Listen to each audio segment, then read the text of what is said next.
that separation of a mixture can be done by decantation. But can we separate all the mixtures by the process of decantation? Let us perform an activity to understand this. Take freshly prepared tea. Decant tea from tea leaves. Look at the decanted tea. What do you see? You will see that a few leaves are still in your tea. Thus, we can conclude that we cannot separate all the mixtures by the process of decantation. Then how do we separate all the tea leaves from the tea? Now take a strainer and pour the tea through it. Observe both tea and the strainer. What do you see in the strainer? You will see that all the tea leaves remain in the strainer. This process of separation of a mixture with the help of a strainer or a filter is called filtration. We will now perform an activity to learn about the process of filtration.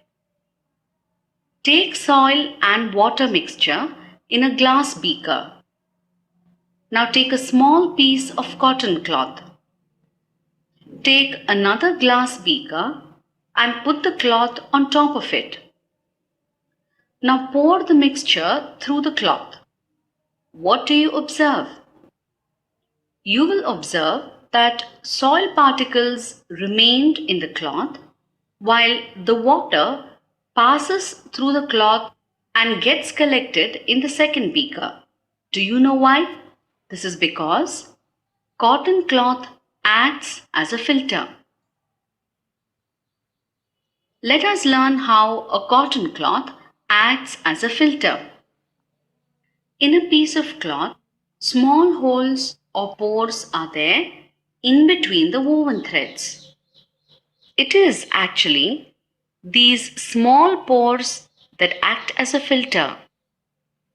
The soil particles are bigger in size than these pores. So they cannot pass through these pores and remain in the cloth. While water molecules, being smaller than the pore size of the cloth, can easily pass through the cloth.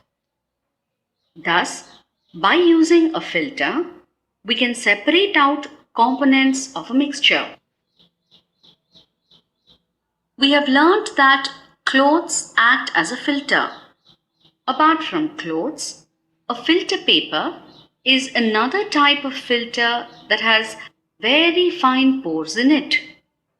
Let us learn how to filter substances by using a filter paper.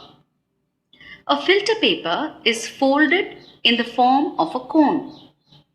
This folded filter paper is fixed onto a funnel.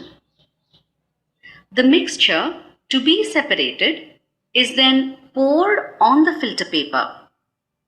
Solid particles in the mixture do not pass through it and remain on the filter, while the liquid can easily pass through it and gets separated from the solid particles.